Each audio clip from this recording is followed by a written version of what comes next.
Hello, welcome to Icewind Dale. So we're going to try going through a series of Icewind Dale here.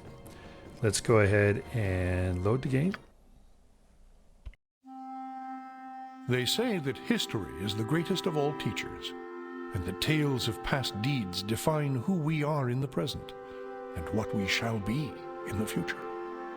It is said that such tales shall, with each telling, illuminate us all with the light of truth. I shall tell you of such a tale. It is a tale quite familiar to me, for I have spent nearly a lifetime piecing it together and chronicling it here within this book. For years I have pondered its passages, studying every line, committing each word to memory. Perhaps now, in the telling of it, I shall at last find the answers I seek. Our story takes place in the northern region of Faerun, known as Icewind Dale. It is a harsh, frozen land, cut off from the rest of the world by a wall of jagged peaks called the Spine of the World. For centuries, the icy plains of the Dale have been home to the barbarian peoples of the Uthgard and Regedman. Huddled together in small, closely knit tribes, the barbarians lived simple lives, free, proud, and fiercely independent. Until the day an archmage named Ericon came to Icewind Dale. With an army of mercenaries, Ericon sought to conquer the north and force the fierce barbarians into slavery.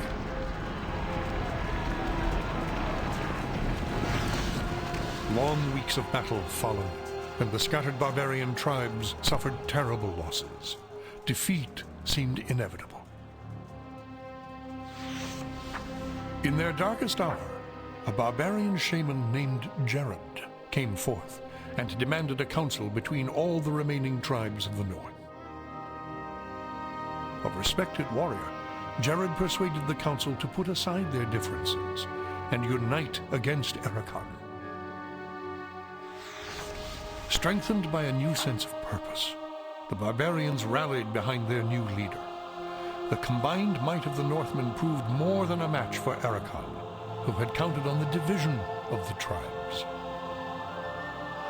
Wave after wave of barbarian warriors tore into Ericon's hired army, forcing them on the defensive and ultimately into full retreat. As his army crumbled around him, Ericon had time for one last desperate act before his enemies descended upon him. Drawing upon his remaining power, the Archmage breached the planar boundaries, tearing open a portal to the lower planes. The foolish Archmage's cries of victory immediately turned to shrieks of terror as the hideous and twisted shapes of demonkind materialized from the portal and poured onto the battlefield. The sudden appearance of the demons drove the combatants, barbarian and mercenary alike, to turn to meet the new threat side by side. The remaining warriors bravely charged the portal to drive the hellspawn back, and were slaughtered by the hundreds. As his people fell around him, the barbarian shaman, Jared, looked up from the blood-drenched snow of the battlefield and caught sight of a lone figure high upon a ridge in the distance. Jared immediately recognized this vision as an omen from his god Tempus, and in that instant, he knew what had to be done. Shouting cries to his god, he charged through the ranks of the demons and plunged into the portal.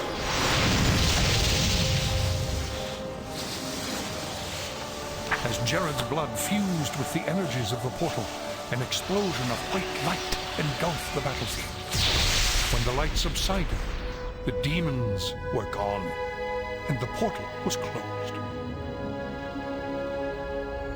In its place hovered a disk of solid stone. Frozen within the center of the disk was Jared's body, locked in his final moment of agony, in his final moment of triumph for all eternity. But that is not the end of our tale. It is but the beginning. All right. How exciting.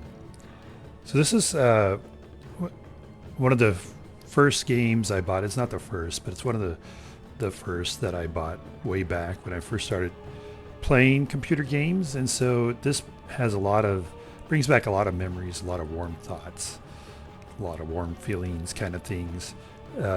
Whenever I play this game, I really like the atmosphere of the game. I really like the music in the game. I think it really does a great job of setting the atmosphere for it. So one of the things I like about this game is that you're able to choose your own party. So every member of your party you're able to choose, compared to the games nowadays where you only create one character, that's you, and then everybody else that's going to be in the game as part of your party is pre-generated and by the developers. And the pre-generation of those characters are usually pretty lousy. So like you'll get a bard that has a charisma of 15 or something silly like that, with a strength of like 19 or something. It's like, what? It doesn't even make sense. So they gimp the characters that they end up putting in the game for you to play with, which is very frustrating, or annoying and frustrating. So I like the fact that you get to create your own characters in this game. All of them, 100% of them. Now I understand that they do that in the modern games because they want to use those other characters as ways to tell a story, exciting story, blah, blah, blah. However, I think in Icewind Dale, it does a very good job of telling a story without forcing lousy characters on you. So I really like that about this game, that you're able to create all of your party. And I can't remember the name of the game, which I think it started that trend of creating all of the other characters. You only created one. I don't think it was Baldur's Gate, but it was one of those around that time, if it wasn't Baldur's Gate, where it kind of set that trend, and then everybody just kind of went with it. So I'm going to set up a party, and then we'll come back, because I got to find my characters, because as you'll see here, I've got all these characters that I've created over the years and have played with different parties. Though I will tell you, I've only ever finished a game once, and then I didn't even finish it correctly. I forgot to do the whole side part of the game that's there, which we'll do this time. So I've only finished it once, though I've tried many times with different combinations of players and haven't been successful with a lot of the different combinations. So I'm going to try a different one this time as well. So I'm going to do that. I'm going to create the party, and then we'll come back. There's no reason for you to sit here and watch me scroll through all these. So, all right. Okay, so we're back. What we're going to go with this time, like I said, I think I said before I went to break there, we're going to go with a different kind of party than I've ever tried before. So we'll see. I may end up not being successful, because I don't think it's a super strong combination, but I think it's an intriguing idea to try, so that's what I'm going to do. So this is a holy group. They're a group of holy soldiers who have been sent north by their church to accomplish a certain task. And so what we have here is we have Isaih, who is a Cavalier. We have Devine, who is a Cleric, priest of Lathander. We have Gabriel, who is, he's a Paladin. We have Cadriel, who is an Undead hunter, and they're twins. Yeah, see, I picked the same picture for them. I guess I didn't ever plan on having them play in the same party. So we'll just say they're twins. And then we have Hilda, who is a mage slash thief, is an elf. Whereas these three are human. And then we have Jazzel, who is a bard, who's also a human. So these two are hired help for the party. So these four set out to accomplish their goal. And then they hired Hilda for her ability to cast spells and open doors and unlock chests, that kind of stuff for her skill set. And then they hired Jazzel, who's a bard, because the game seems to really want you to play a bard. So whatever. Like the creators of this game really like the bard class. And I think when this game came out, the bard class was kind of new. And for some reason, I've never understood. So forgive me for those who love bard characters. I've never understood the appeal of a bard character. It's like, why even that? The fact that that's a class never has made sense to me. It's like, whatever. It's just okay. But some people really love it. And it seems like the creators of this game really love the bard class, because if you don't have a bard in here, the playthrough in your party, the playthrough is a lot harder than if you include a bard. So Jazzel is being included for that reason.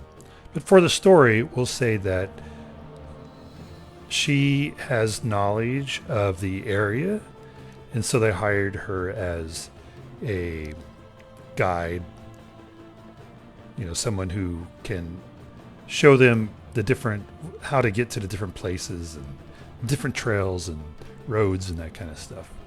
So that's what Jazzel's role is in this party. So we're going to go ahead and get started.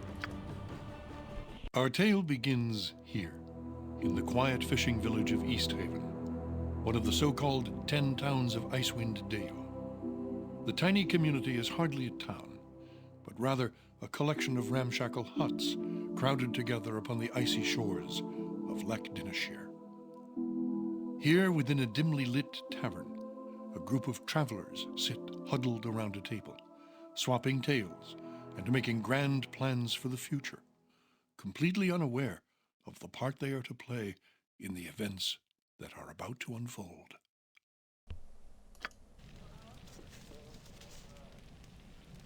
What's this? New face in town, eh? Well met, stranger. The name is Hrothgar, originally of Hillsfar. But now, after years of traveling up, down, and under Faerun, I am content to call this town my home. Who might you be?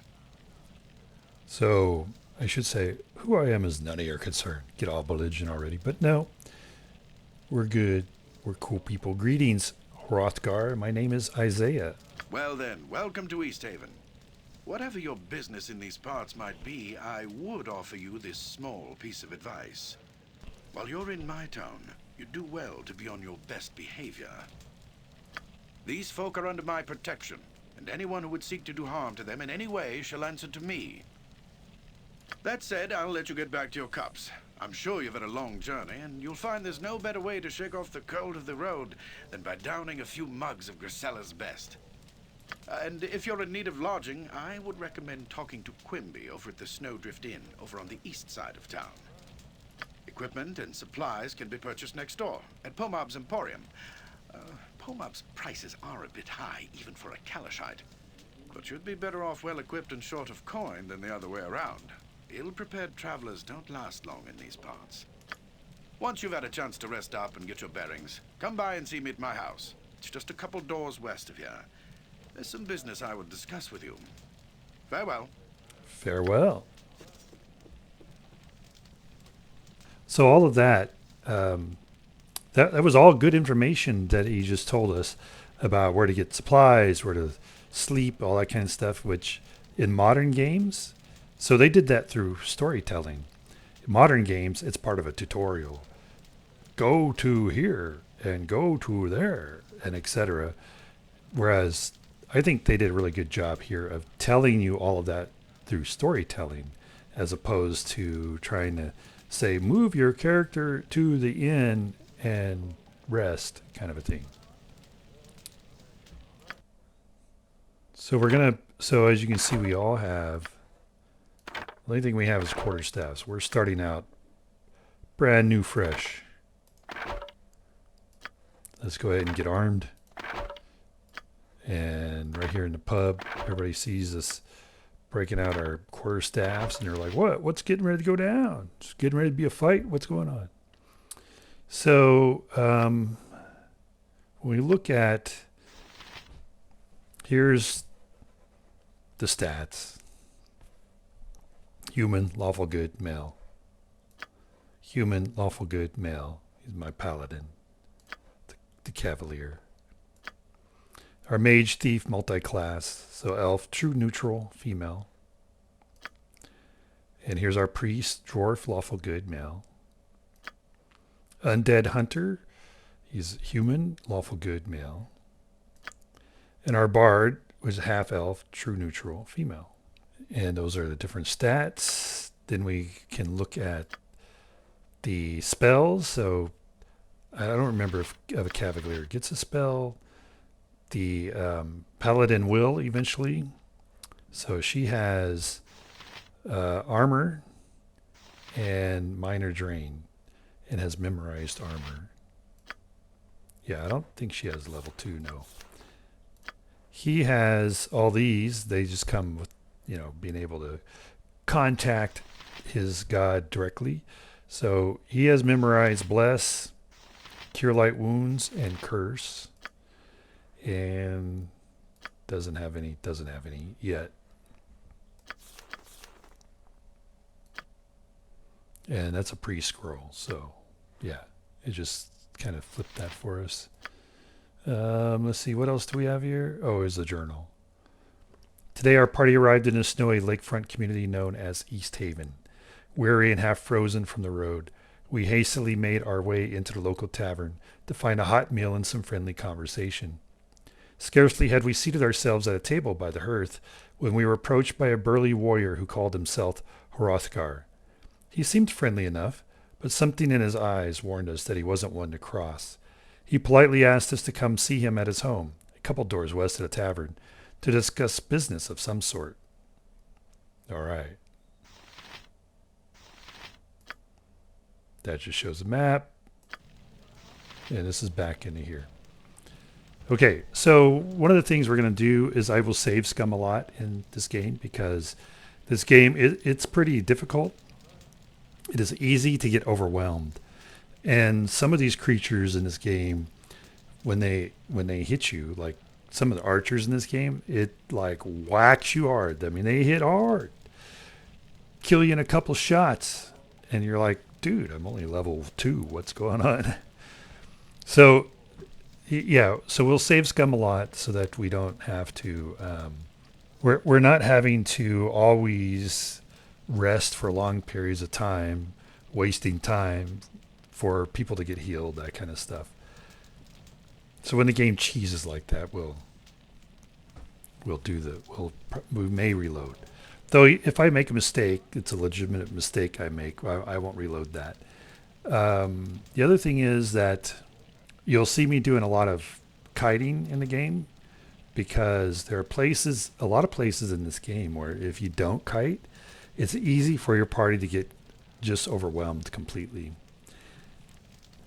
The fact that we have the players that we have 2 very vulnerable, Hilda and Jazzel, that can get easily wiped out if we get overwhelmed, if we get surrounded.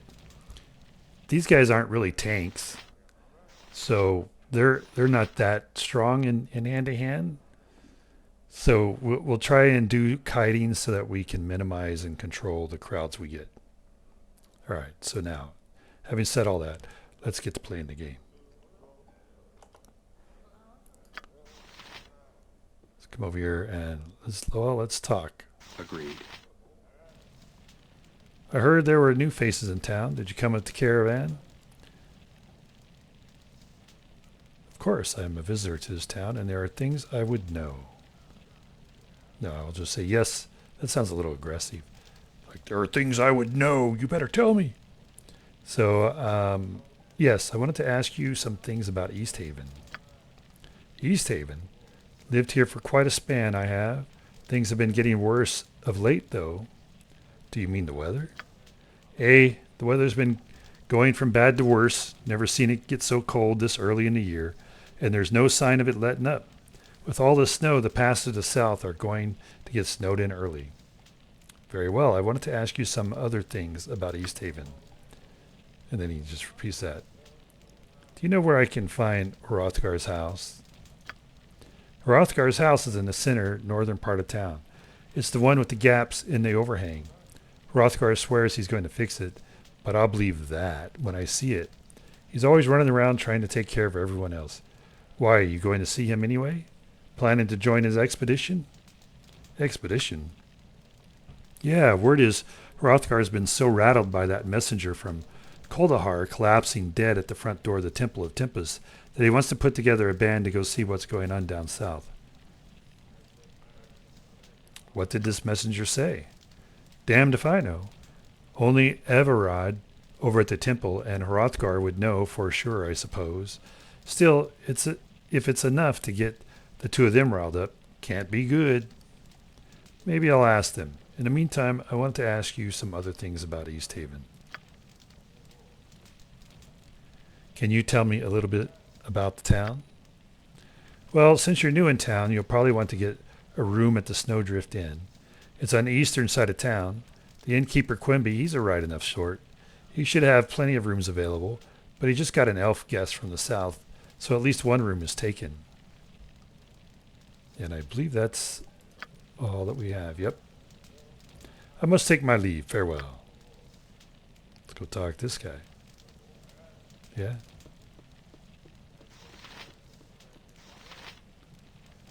Yes, can I help you with something? Yes, I wanted to ask you some things about East Haven. And okay, nothing new. Haven't seen you in town before. You come from the south? Yes, want to ask you about... Yeah, okay, nothing new.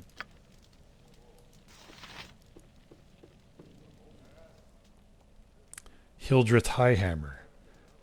Great name. Well met. Why, ye seem to make like a fresh new vein of ore. Oh. Why, ye seem to me like a fresh new vein of ore, all untried and untested. I be Hildreth, should you wish to know. A vein of ore? What do you mean? What I'm saying is that ye look a little new at this adventuring thing. No offense attended. We all have to start somewheres. If ye be looking for tips, I even have some news that might prove interesting to ye. Oh, I see. What news do you have? I'm not all eyes and ears here. Mostly I've been keeping to my cups to keep the chill away. But I've heard that a local sword named Hrothgar is putting together some sort of expedition. Sounds like it might be fun. I'll be going along myself. Oh, what do you know about the expedition? The folks around here say that Hrothgar may be a valiant man, but not the type to go dashing off to his death. They say he be an excellent leader. We're headed up to the mountains to investigate some sort of disturbance up there. You'd best be talking to Hrothgar himself to hear the full story. See, I can say, well, if you're going, it must be a good trip. You seem like a seasoned adventurer. Yeah, I'll do that one as opposed to that. Well, if you're going, it must be a good trip. You seem like a seasoned adventurer. Farewell for now. All right, let's go talk to this guy. Nothing new. And I doubt nothing new with this guy either. Yeah. All right, let's go talk to Grisella.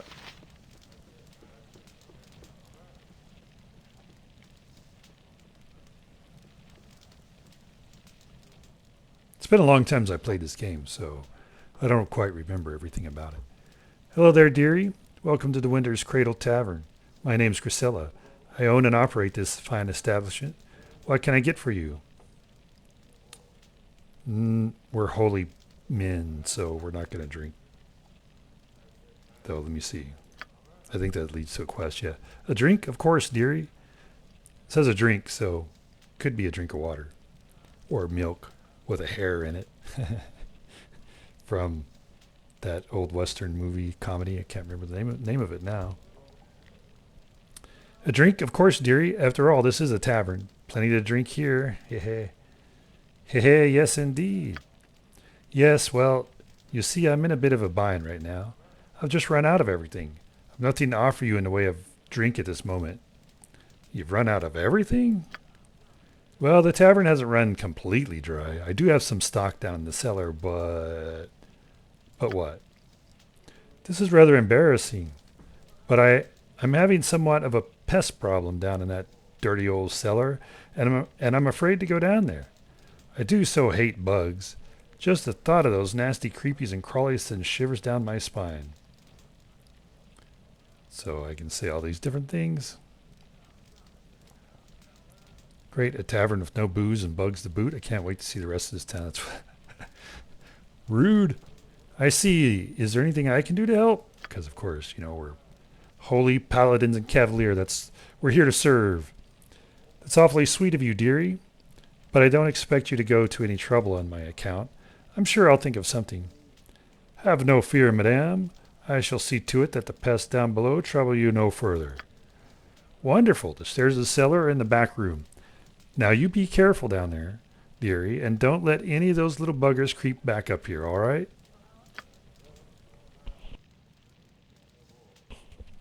Okay, so it's going to be our first quest. Done right. Like the old first quest. Even in a D&D game, the first quest, you got to go kill some rats or some bugs, kind of a thing. Not like a lot of these modern attempts to be that's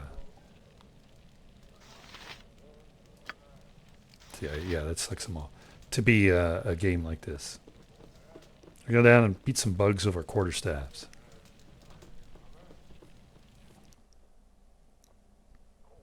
There they are. A beetle. Wooden casks of strong-smelling brews have been stacked in the corner. All right. I forgot to arrange my crew the way I want them to be. But, all right. Let's go. We're going to go and whack. I think we'll whack this guy. And Gabriel will whack this guy. Devine, you whack this guy as well. Hilda, you don't do anything. You move back over Don't worry, here. I'm on it. And see, move here for No now. trouble at all. And Jazzel, you don't do anything. All right, good. Attack him. Nice. How Okay, can I you help? two go attack that one. Forward. So we don't want these two to get hit at all. It is a shame Stay, that we must stay out of resort to combat. violence. Oh, sorry. I overtalked. I talked over the top of them.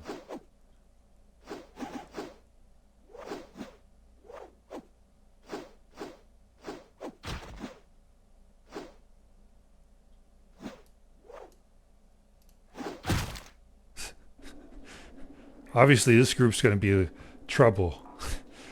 How many times did he swing at this bug and couldn't kill it? Holy, couldn't even hit it. Holy mackerels. All right. Let's go back upstairs.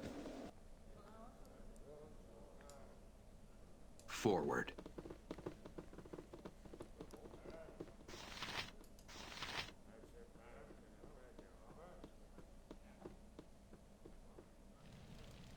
Any luck getting rid of those nasty bugs, dearie? My customers are getting pretty thirsty. It is done. Those bugs won't be troubling you anymore. Thank you, dearie. You're a lifesaver. Just do me one more favor. Keep this little bug problem between you and me. I don't want folks thinking Grisella's place isn't clean.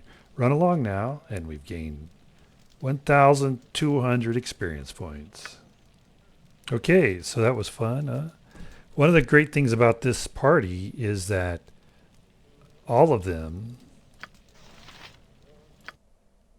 have high charisma because they need it for their character class, except for Hilda. Oh, and the priest. But see, he's a dwarf, so the stereotype is they're always, nasty tempered, so not very high charisma.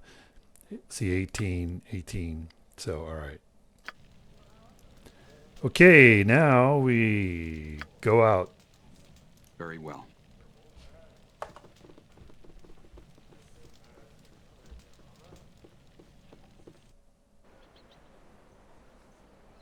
It shall be done. What are you guys doing? You come from far away, don't you?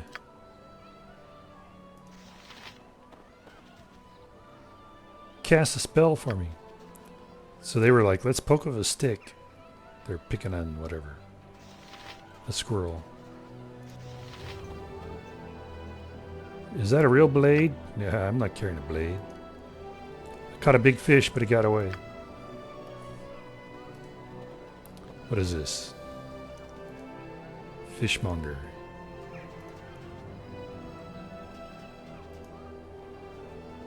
Yeah, we're going to try and talk to everybody. Okay, nothing new here. Let's go talk to the fishmonger.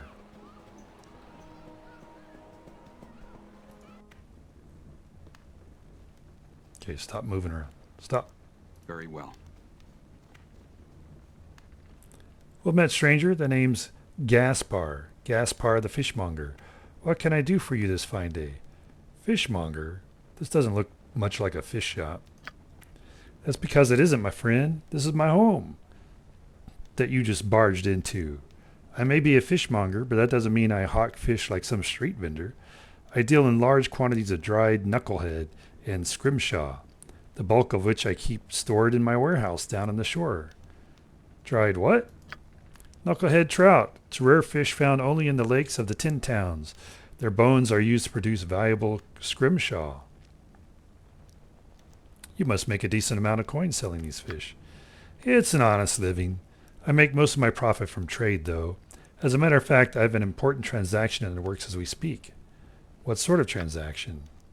The town's food stores are running dangerously low. My warehouse foreman, Churin, tells me that there may not be enough food to last through the coming winter. I've arranged a trade with Galloway up in Caer Dineval that will keep our stomachs full well into next year. The caravan's due to arrive any day now. Well, best of luck to you. Farewell.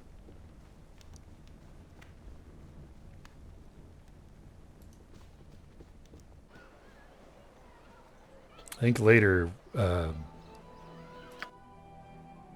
we have a total of 675 gold. Agreed. So we should go to the store and get equipped. Get properly equipped. Let's go talk to Hrothgar first. At once. Well met, friend, and welcome to my home. Make yourselves comfortable, but try not to break anything. Many of these curiosities that you see lying about have sentimental value. Sentimental value? You don't strike me as the sentimental type. Oh, they're all remembrances of my adventuring days. Little trinkets and the like that I picked up here and there. More keepsakes than valuables, really. Leftovers from my days of fortune and glory. Adventuring days? So you're retired then? Semi-retired, actually. This region is still untamed and fraught with many dangers. I've had plenty of opportunities in the last few years to take up my sword and shield and do battle with those who threaten the safety of Easthaven and its neighbors. In fact, I'm planning such an expedition right now. That is what I wanted to speak to you about. What sort of expedition? We've received word from Kuldahar, our neighbors to the south, that evil forces are stirring nearby in the spine of the World Mountains. I am organizing and leading a party from Easthaven south to Kuldahar Valley to investigate. You look to be capable enough. Perhaps you'd like to join us. What say you? What sort of evil forces are we talking about? I don't really know. The messenger wasn't too specific. I suppose if you want more details, you could ask old Everard over at the temple, but time's a-wasting. Okay, well, it's evil forces. It doesn't really matter what kind they are. We are a holy party, and we will strike evil wherever we find it. We need to get this expedition moving before the snows seal off the pass to Kuldahar. So what's it going to be? Are you in or out? Sounds exciting. Count us in. Excellent. Glad to have you on board. I plan to assemble the rest of the expedition and set out for Kuldahar within a few days. With storms brewing in the mountains, I'd rather we depart sooner. But there are matters that require my attention here about town. What sort of matters? Perhaps we could help. Actually, now that I think about it, maybe you can help. Pomop, the local shopkeeper, has recently expressed concern over the rapidly thinning stock of his store. He's been complaining that the regular caravan from Cadriel is long overdue, and that if they don't arrive soon, he's sure to be out of business. Now, normally I take Pomop's whining with a grain of salt, but with heavy snows on the way, it would be best to make sure that caravan makes it through. So what is it you want me to do? I want you to find that caravan. Leave town by way of the South Bridge and scout the hills west of Loch Dinnershire, between Easthaven and Cadriel. Caravans always stick close to the shoreline this time of year. Once you find it, see the caravan safely to Easthaven. In the meantime, I'll assemble the rest of the expedition and make the final plans for our journey. Return here as quickly as you can. We must make for Kuldahar Pass while the weather is favorable. Good luck. Safe journey.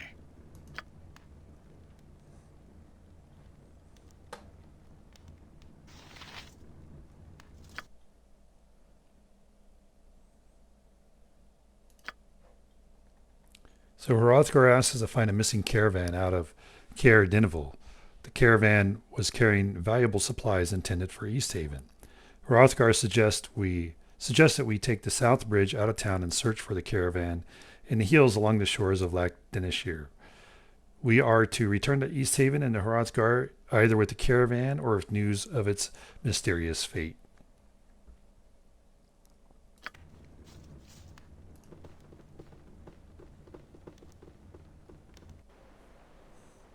Onward.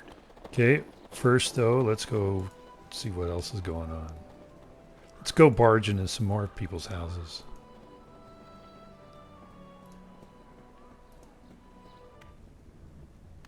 Of course. I heard there were new faces in town. Did you come with the caravan? Oh, where's... okay. Nothing. It shall be done.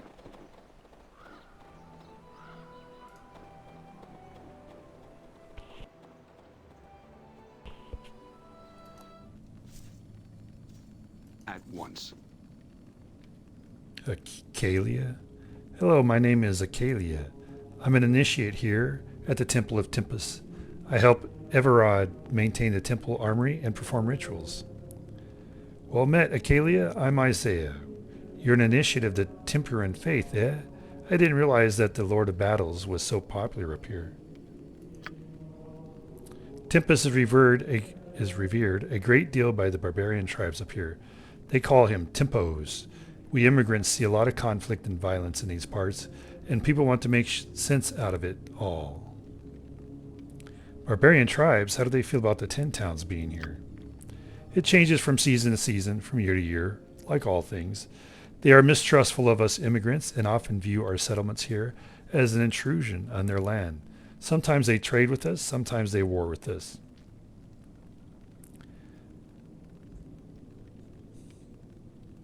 Yeah, these like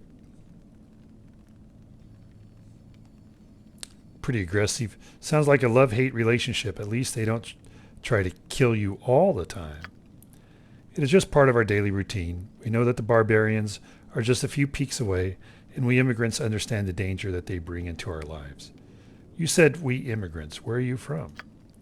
I'm originally from Neverwinter. I came here to aid Battlelord Everard when the former war priest Renfeld was killed in a battle against the barbarians near Bryn Shander. Ouch, I guess those barbarians really don't like the immigrants too much. And then repeats. So I can say, bah, some civilized nation should come up here and smash the life out of these impotent barbarians. Or, and well, they should. You people treat this land like garbage. Okay. We're not going to do either one of those. This seems to be a dangerous place to live. I must be going. Farewell.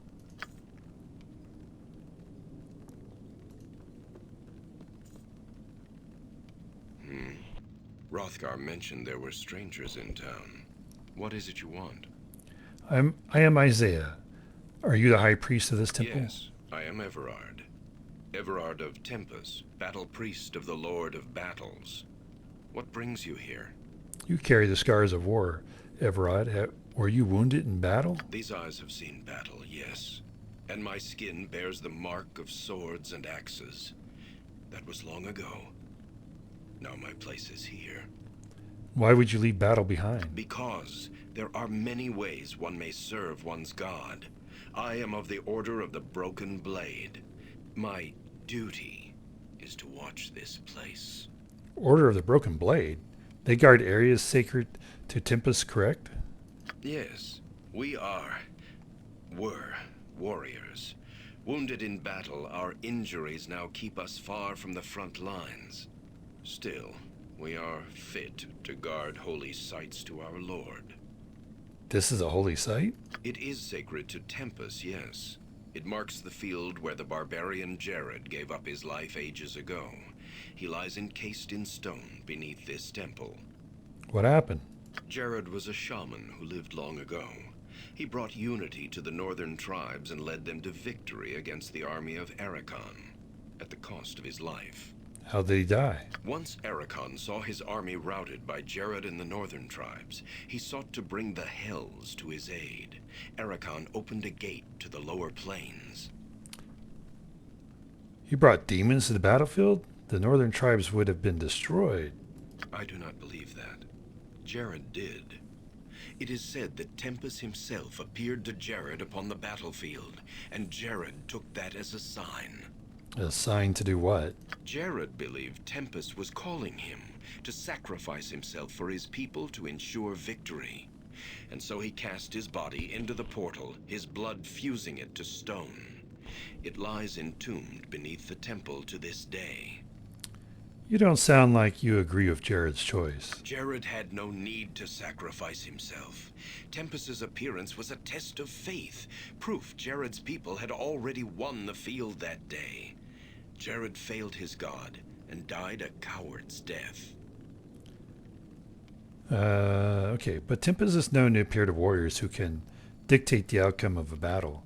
So perhaps Jared's death was not in One dies for Tempus with a blade in one's hand, not by martyring oneself within the embrace of infernal magics. Jared's duty was to stand with his comrades, not cast himself to his death when the field was already theirs. His sacrifice may have prevented other deaths, Everett. Sacrifice? Let me say this of sacrifice, young one. Then we shall speak of this no more. Sacrifice is a death that has meaning. When it is in vain, it is not sacrifice. It is a waste. That is the lesson of Jared's stone. So your journal has been updated. We met with the local priest of Tempus, Everard, and we heard the tale of Jared's stone. It tells the tale of a barbarian shaman that sacrificed himself to seal a demon's portal that lies buried beneath the temple. Strangely enough, Everard seems to have contempt for Jared and his sacrifice. And this stone is buried beneath the temple? Aye, a great stone disc that holds Jared's corpse for eternity. And so I watch and guard it in Tempus's name. I see. I had some other questions I wish to ask You you. are free to ask, traveler. I promise no answers. Let's see. I come to show respect to your god and his worshippers, Everard. Still, there's not much battle to be had here in East Haven, I hope. War is but one of Tempus's aspects. Warriors, true warriors, worship him as well. You are free to ask, traveler. Just going to I go through promise all no these answers. in case there's some important information. Do you know anything about the expedition that Hrothgar is putting together? I have heard of it, yes. A messenger from Kuldahar visited the temple not long ago, and it has spurred Hrothgar to see what is happening in the north. Yes, a man from Kuldahar found his way to our door, and he was dead by morning. He claimed he was a messenger from the Archdruid of Kuldahar. I forgot to read. A messenger? I clicked too soon. What did he want? The man spoke of disturbances in Kuldahar. His wounds prevented me from making any sense of his words. Perhaps Hrothgar understood more than I, for he's preparing an expedition. So Everett, the head priest of Tempest in East Haven, confirmed there was a messenger from the northern town of Kuldahar that came to the Temple of Tempest and died shortly after his arrival. Before his death, the messenger spoke of great disturbances in Kuldahar and asked the people of East Haven for help. Apparently, Hrothgar is organizing an expedition to Kuldahar to investigate the matter. Are you going on this expedition? No, for my place is here. Were I invited, I would still not go. My injuries would only slow the expedition. You are free to ask, traveler. I promise no answers. Okay, you already covered that. What's that glyph-covered door beneath the statue? The door leads beneath the temple to the site of Jared's stone. It was sealed with glyphs of Tempest to prevent entry long ago. You are free to ask, traveler. I promise no answers. And I think this costs us money to get healing. So, all right, never mind. I haven't treated very well.